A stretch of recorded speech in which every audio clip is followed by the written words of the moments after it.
Good afternoon, everyone. My name is Johnathan Smith. I'm the Interim Commissioner at the New York State Division of Human Rights.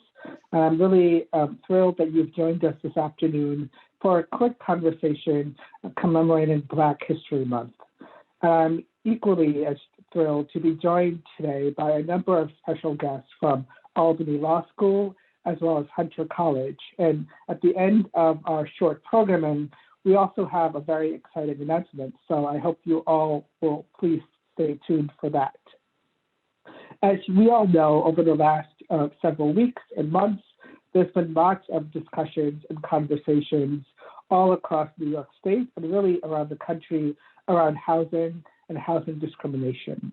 And so for this Black History Month programming, we thought that we would highlight the ways in which housing and race have intersected both throughout our history and still today, both in our state and throughout our country. And so to do that, I wanted to start by really opening up to our guests this afternoon to really kind of talk about the ways in which race and racism have intersected with housing throughout our history, and to discuss just how, as we think about Black History Month, how should we think about the legacy of housing and race in our country?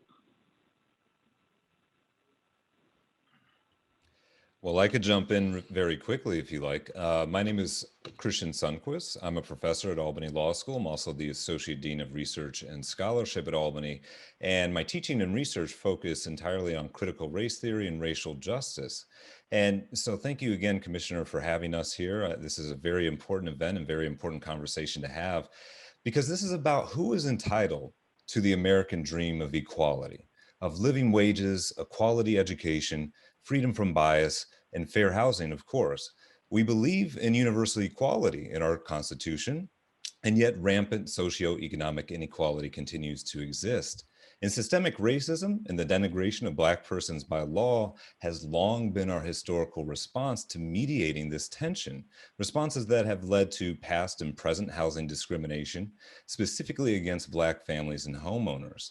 And so, at least from my perspective, during Black History Month, we also need to think about Black futures. I can jump in. And I do. Oh, go ahead. So that race and housing have always been at the heart of these concerns.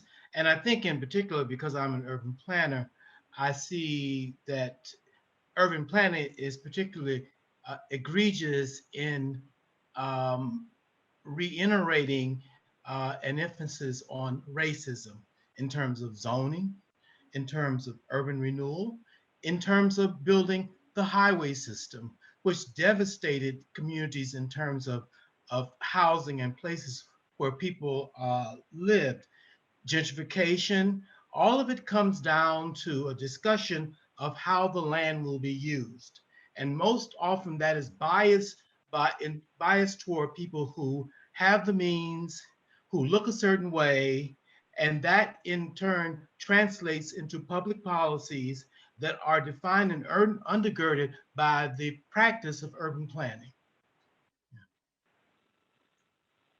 Yeah, I think that's right. And I think one of the things I often think about whenever I think or talk about housing discrimination is that all discrimination is wrong and abhorrent.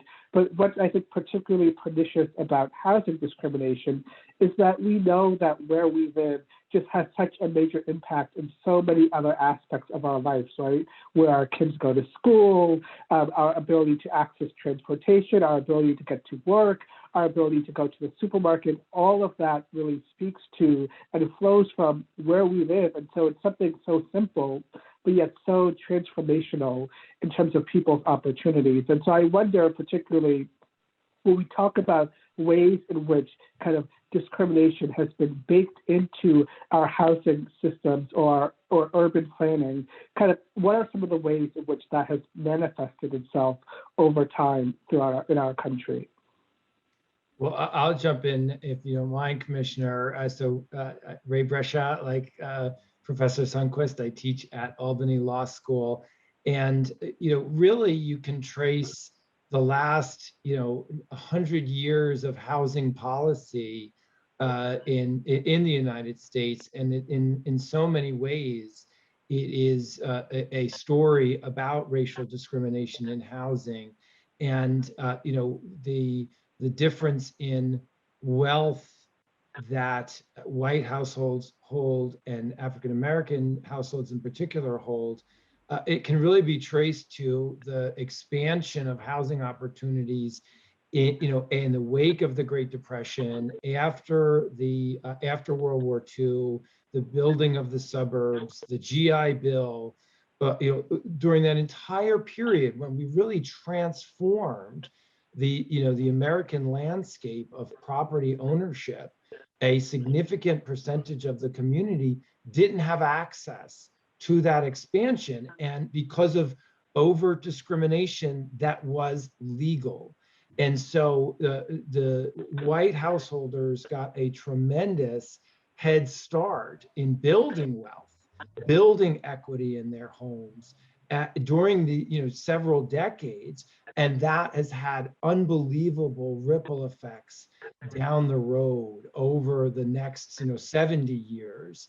And then we saw in the 2000s the banking industry wake up to say, oh, there's all this untapped potential to lend in communities of color, and let's bring to those communities subprime lending, discriminatory lending practices that, instead of denying lending opportunities, brought harmful lending practices and products to those communities.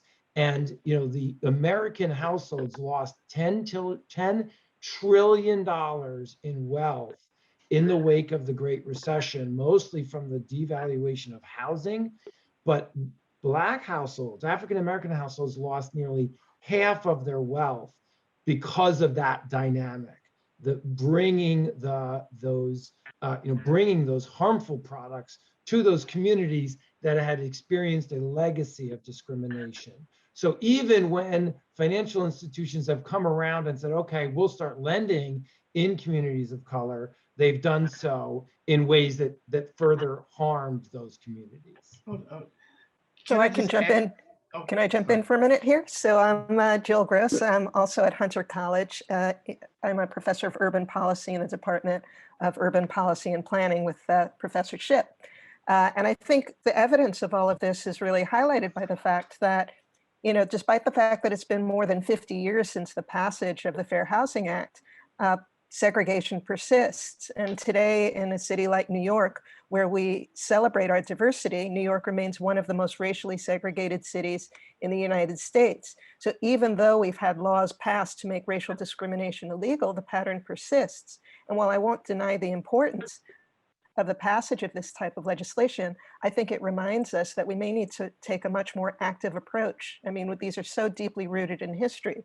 I mean, in New York City, we've had segregating housing developments that were constructed in the 1920s that concentrated families in Harlem, Black families in Harlem, white families in the Grand Concourse and in Manhattan and Stuyvesant Town. To add insult to injury, as has been already mentioned, highways were intentionally planned and constructed to serve the burgeoning white suburban peripheral communities in the region, and intentionally to separate Black and white communities.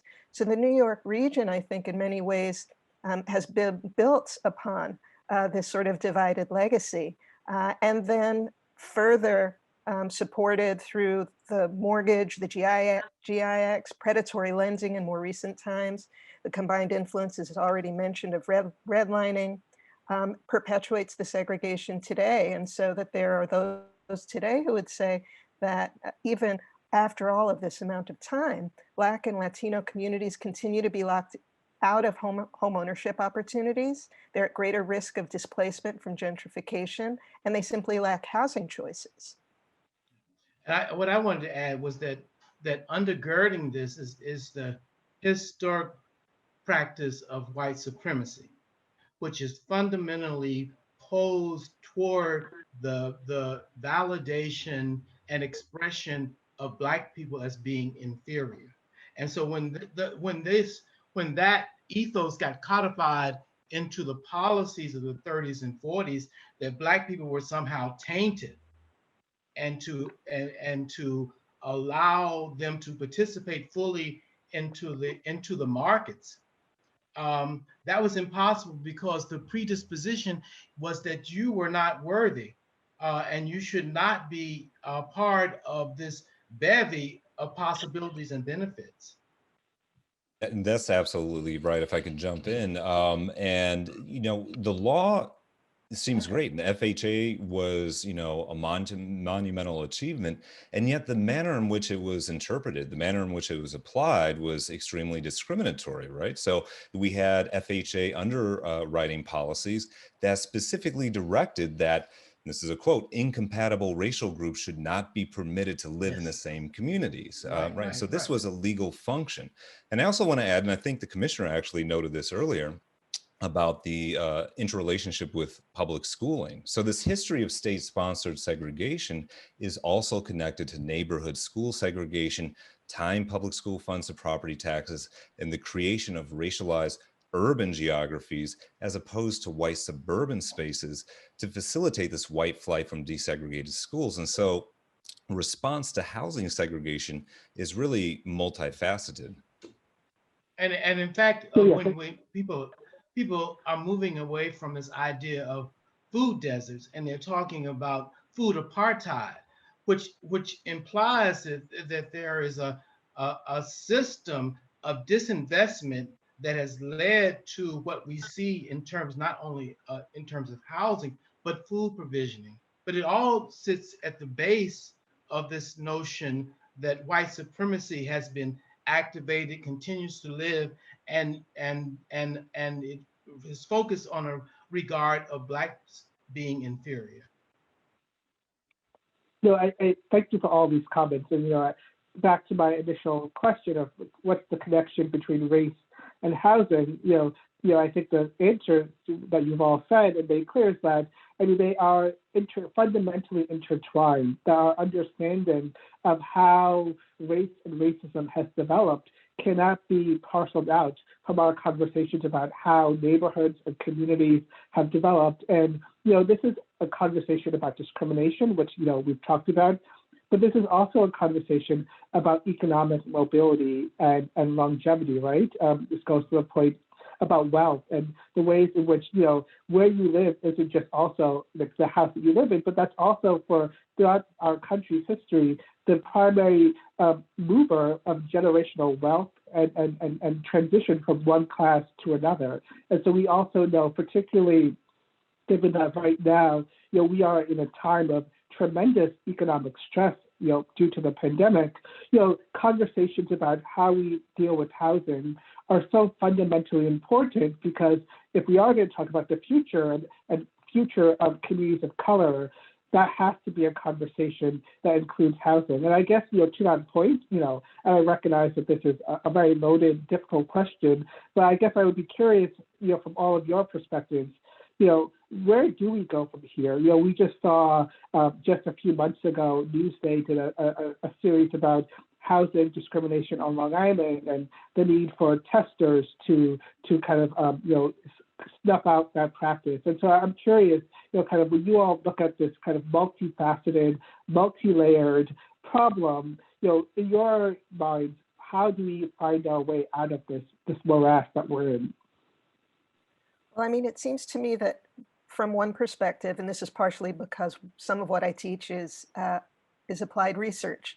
I think part of this really starts with us being much more engaged in understanding the lived experiences. We've had many years of legislating over and on communities, but not with communities. And it seems to me that one important place that we need to start and grow out of is that we need to recognize these lived experiences. And then we also, some of the things that we're doing over at Hunter's, really trying to embed a race equity lens into our understanding of how to do policy, how to build communities, how to engage communities in development. If we don't start with a recognition that these systems exist, and if we don't take an active hand in endeavoring to change it, being anti-racist is not just simply being a certain way, it's taking an active part in trying to disassemble it. And I think part of that has to start from the bottom, but then it also has to work up, and that information needs to filter more effectively into policy and planning. I think also too, we have to question societal commitment. I think we leave so much room for people not to comply, not to constitute laws that really are impactful. I think one of the things that results from a request or realization that policy needs to overcome some of these obstacles is the reaction of white fragility. I'm not a part of that. That could not be me. And so that, I think, is something that we need to acknowledge, raise consciousness about, and move toward making society willing to invest to do something different.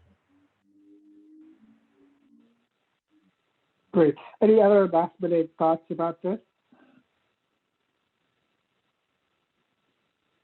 Well, I'll just add a pick quick legal perspective, and Ray maybe can jump in as well. Just a couple of discrete points. One, again, school desegregation. I find that to be critically important to thinking about housing and patterns of, housing separation of us all.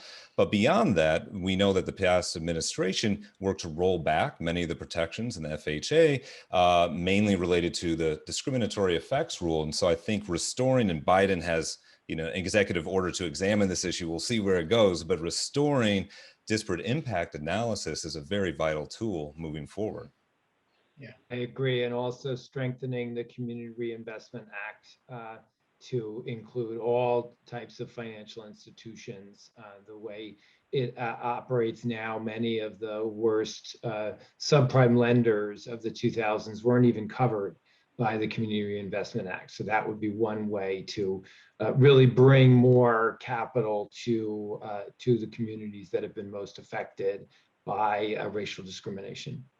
But that implies, once again, that there's a solidarity around that commitment in terms of the society, and I think until we begin to realize that is the goal, a lot of things will still continue to be works in progress. Great. Well, thank you all for sharing your expertise about this important topic. And I know that literally we could talk for days about these issues and how we fix it. But I think the insights that you all have provided today are really important, and also I think provide a very important way forward for how all of us can think about how we can do better about this issue.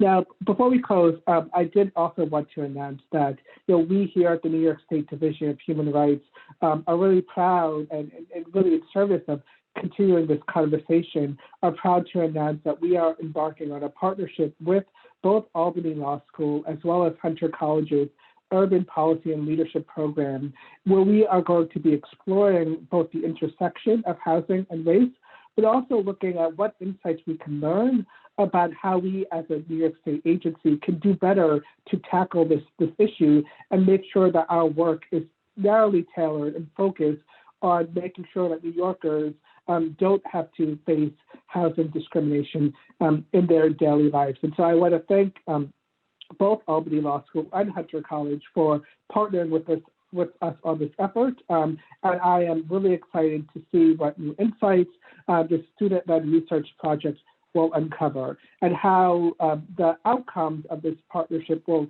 strengthen the work that we do at the division to make sure that every individual has equal opportunity to fully participate in the economic, cultural, and intellectual life of the state of New York. But before we wrap, I also want to take a moment to introduce Dominique Ryan, who is a class of 2022 Albany Law School student, and who is actually in a 2-year accelerating program, which is very impressive. And she's here with us because she's going to be part of the Albany Law School team that will be working with us at DHR on this project. And so, Dominique, if you wouldn't mind, can you tell us what you're looking for in the context of this project, and particularly what connections you make between housing and race, particularly as we mark we're coming towards the end of Black History Month. Sure. So as a Black law student and a member of the Black Law Student Association at Albany Law School, a large part of my passion and my research has been how systemic racism intersects with law and in what facets. Thus far, my legal research on the historic barriers that Black Americans have faced in housing, be it through redlining or other seemingly race-neutral regulations, has really inspired me to take action.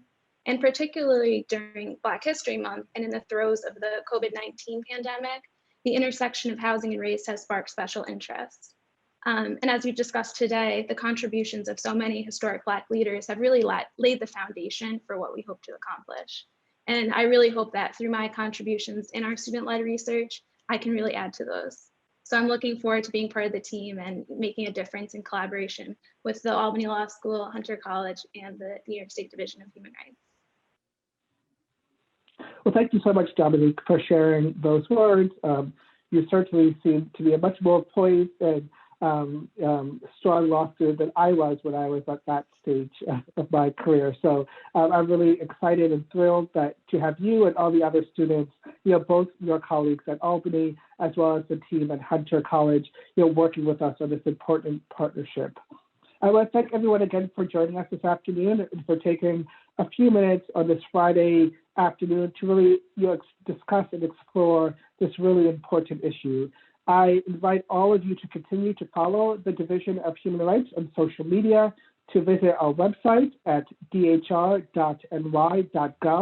so that you can stay up to date with news regarding this project, or to learn more about how New York State protects you from discrimination, including housing discrimination. Thank you all again for joining us. I hope that you enjoy the rest of your Friday and that you have a great weekend. Thank you again and take care.